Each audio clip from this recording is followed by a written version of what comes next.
प्रदेश सरकार के सेवा सुरक्षा व सुशासन की नीति के 8 वर्ष पूर्ण होने के अवसर पर शासन की महत्वपूर्ण उपलब्धियों एवं योजनाओं से जन सामान्य को परिचित कराने के उद्देश्य से जनपद स्तर पर निराला प्रेक्षागृह में आयोजित 3 दिवसीय प्रदर्शनी मेले का उपाध्यक्ष राज्य महिला आयोग उत्तर प्रदेश श्रीमती अपर्णा यादव द्वारा फीता काटकर शुभारंभ किया गया। इस अवसर पर जनपद के विभिन्न विभागों द्वारा केंद्र व प्रदेश सरकार की जन कल्याणकारी योजनाओं की प्रदर्शनी का सांसद डॉक्टर स्वामी सच्चिदानंद हरि साक्षी जी महाराज एवं उपाध्यक्ष द्वारा जिलाधिकारी श्री गौरांग राठी व पुलिस अधीक्षक श्री दीपक भूकर की उपस्थिति में अवलोकन किया गया। तदुपरांत प्रेक्षागृह सभागार में मुख्य अतिथि द्वारा सरस्वती पूजन व दीप प्रज्वलन के साथ विभिन्न विधानसभा क्षेत्रों में 460.18 करोड़ की लागत से 101 परियोजनाओं का लोकार्पण एवं 323.81 करोड़ लागत की 45 परियोजनाओं का शिलान्यास किया गया। इसके साथ ही सूचना विभाग द्वारा तैयार की गई प्रदेश सरकार की 8 वर्ष की उपलब्धियों पर आधारित विकास पुस्तिका का विमोचन किया गया तथा मुख्य विकास अधिकारी श्री प्रेम प्रकाश मीणा द्वारा 8 वर्ष में जनपद में किए गए विकास कार्यों की विस्तृत जानकारी दी गई। कार्यक्रम में जिलाध्यक्ष भाजपा श्री अनुराग अवस्थी, अध्यक्ष जिला सहकारी बैंक श्री अरुण सिंह, अपर जिलाधिकारी श्री सुशील कुमार गोंड, जिला विकास अधिकारी श्री संजय कुमार पांडे, पीडी श्री तेजवंत सिंह, जिला प्रोबेशन अधिकारी श्री क्षमानाथ राय, जिला विद्यालय निरीक्षक श्री एसपी सिंह, जिला बेसिक शिक्षा अधिकारी श्रीमती संगीता सिंह, जिला समाज कल्याण अधिकारी डॉक्टर नीलम सिंह, जिला दिव्यांग जन सशक्तिकरण अधिकारी सुश्री ज्योति द्विवेदी, उपायुक्त उद्योग श्रीमती करुणा राय, जिला युवा कल्याण अधिकारी श्री शिवराम सिंह, जिला पर्यटन अधिकारी श्री संतोष कुमार सिंह, एलडीएम श्री सुनील वर्मा एवं अन्य अधिकारी व शिक्षकगण आदि मौजूद रहे। ध्रुवलाल साहू की रिपोर्ट। जनता पार्टी की सरकार आज इसका उत्सव मनाया गया, किस तरह से आप देखते हैं आज आप नौ मैं समझती हूँ कि हमारे लिए ये बहुत बड़ा दिन है और आज जिस प्रकार से प्रदेश में जो है नई उद्यमियों की लहर है, महिलाओं के लिए जिस प्रकार से सरकार ने अपना पूरा मुझे लगता है बजट सैंक्शन किया है और जिस प्रकार से एक्सप्रेसवे बने हैं, मेडिकल कॉलेज जिसमें ग्रोथ हुई है और डिफरेंट वर्गों में, चाहे कृषि के लिए हो, चाहे आपके जो है बिजली के लिए हो, बहुत सारी चीज़ों में डेवलपमेंट हुआ है। तो मुझे लगता है ये हमारे लिए बहुत अच्छा बड़ा दिन है और हमारे लिए एक उत्सव के रूप में है। हम सभी से ये उत्सव की तरह ही मना रहे हैं। अखिलेश यादव कह रहे हैं कि 8 साल में उत्तर प्रदेश की खुशियाँ क्या मनाना जब उत्तर प्रदेश बर्बादी कर रही है। देखिए, अब ये एक उनकी अपनी सोच हो सकती है, क्योंकि जो है जिस तरह से उत्तर प्रदेश जो है अग्रसर है विकास के पथ पर, तो मुझे लग रहा है कि वो सिर्फ एक पर्सपेक्टिव से अपने उससे देख रहे हैं। जिस तरीके के जो आंकड़े हैं, देखिए आंकड़े कभी झूठ नहीं बोल सकते, आंकड़े हमेशा सत्य बोलेंगे और ये हम नहीं ऐसी एजेंसीज कह रही हैं जो कि जो है पुष्टिकरण की उन एजेंसीज को आवश्यकता नहीं है। अपर्णा यादव क्या ही बोले इस बात पे, जब जो है देश विदेश में पूरे देश में महाकुंभ जैसा एक आयोजन हुआ जिसमें जो है गंगा की तारीफ हुई, उसकी निर्मलता की तारीफ हुई, सनातन के पूरे इस उत्सव की तारीफ हुई, यूनेस्को को उसका वर्ल्ड हेरिटेज साइट माना गया है, कहा गया मानवता का कुंभ था। दुनिया का जो है मुझे लगता है ऐसा कोई व्यक्ति नहीं था कि जो है नहीं आया, वो खुद भी महाकुंभ में गए थे।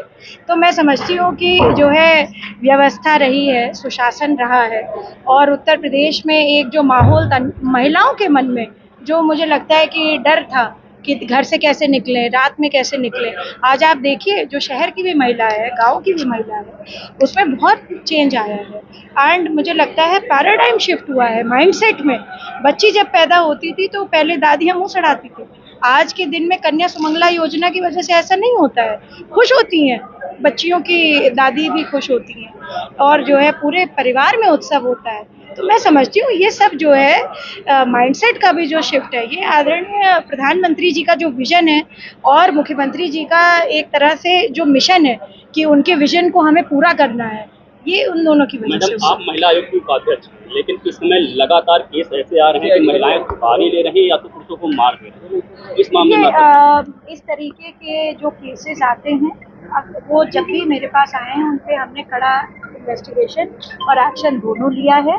दूसरी बात है, ये किसी आयोग का या किसी सरकार का नहीं, ये देखिए सामाजिक रूप से इस तरीके के केसेस पहले भी आते थे और हमें ये सुनिश्चित करना पड़ेगा कि हमारे यहाँ पर न्याय मिले अगर महिला सही है तो महिला को मिले, पुरुष अगर सही है तो पुरुष को मिले। मैम आपके सामने मामले आए हैं तो जाहिर सी बात एनालिसिस भी किया होगा, क्या रीजन क्या नजर आता है? क्योंकि समाज में तो किसी के घर में मेरठ में जो एक पत्नी ने अपने पति को काट दिया, 15 टुकड़े कर दिए, तो उसमें कोई सरकार थोड़ी ना शामिल थी, वो तो किसी की कुरूप मानसिकता हो सकती है ना। आज औरैया में भी इसी तरह का केस है। कि मैं आपको बार बार बोल रही हूँ कि ये सामाजिक परेशानी बनती जा रही है हमारे, और आयोग का काम है कि हम ब्रिज का काम करें, चाहे न्यायालय के लिए, चाहे हम उत्तर प्रदेश सरकार के लिए, क्योंकि हम उत्तर प्रदेश में हैं।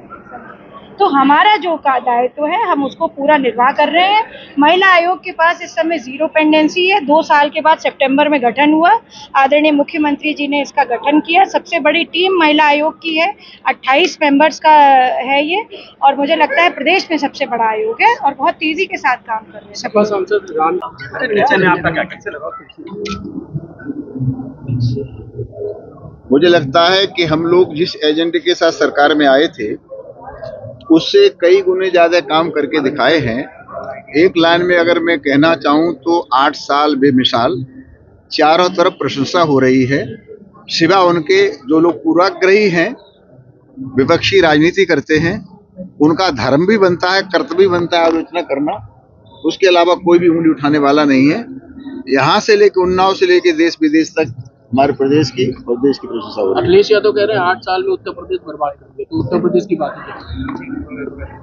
ये तो अखिलेश यादव से आप पूछ सकते हैं कि अब वो प्रदेश ठीक था जब पत्रकारों पर हमला होता था, जब ये नारे लगते थे कि बंद दुकान तुम्हारी खुली दुकान हमारी, जब प्लाटों पर झंडे गाड़ दिए जाते थे, जब एक नारा चल रहा था कि जिस गाड़ी पे लगा हो सपा का झंडा समझ लेना उसमें, मैं नहीं कहना चाहता, लेकिन आज कोई गुंडा कहीं सिर उठा के देख नहीं सकता। जितनी जल्दी कार्रवाई योगी जी करते हैं, कहीं कोई बदमाश बदतमीजी करने का प्रयास करे, बाबा का बुलडोजर पहुंच जाता है। इसी का परिणाम है। रोज तो दंगे होते थे, मुजफ्फरनगर के दंगों को आपने नहीं देखा, आप पश्चिम उत्तर प्रदेश के दंगों को आपने नहीं देखा, लेकिन आज कहीं एक पटाखा भी फटने वाला नहीं है, क्योंकि पता है प्रदेश में योगी जी बैठे हैं। लेकिन प्रदेश में योगी जी हैं, लेकिन आपके बीजेपी के जो विधायक हैं गोपा मऊ से, वो अब ये मांग कर रहे हैं योगी जी दिल्ली चले जाएं और यहाँ की जो सत्ता है यूपी की केशव प्रसाद मौर्य। देखिए, किसी के मांग करना तो जनता का, नेताओं का कर्तव्य होता है। कोई दूसरे के लिए मांगता है, कोई अपने लिए मांगता है, कोई टिकट मांगता है, कोई मंत्री पद मांगता है, वगैरह वगैरह। लेकिन भारतीय जनता पार्टी विश्व की सबसे बड़ी लोकतांत्रिक पार्टी है। यहाँ जो कुछ होता है वो लोकतांत्रिक तरीके से होता है, और जो भारतीय जनता पार्टी का निर्णय होता है उसे मोदी जी भी मानते हैं, साक्षी महाराज मानते हैं, योगी जी मानते हैं। तो किसी के कहने से यहाँ कुछ नहीं हो सकता। यहाँ तो बिल्कुल लोकतांत्रिक तरीके से जो होने वाला है वही होगा। महाराज जी, पहले औरंगजेब और अब राणा सांगा, सपा के एक सांसद हैं, उन्होंने राणा सांगा को लेकर सदन में बयान दिया था। बहुत मन भारी करते हुए मैं कहना चाहता हूँ, राणा सांगा जैसे योद्धाओं पर उंगली उठाना और बाबर को, औरंगजेब को अपना बाप बताना, ये दोगलेपन की निशानी है।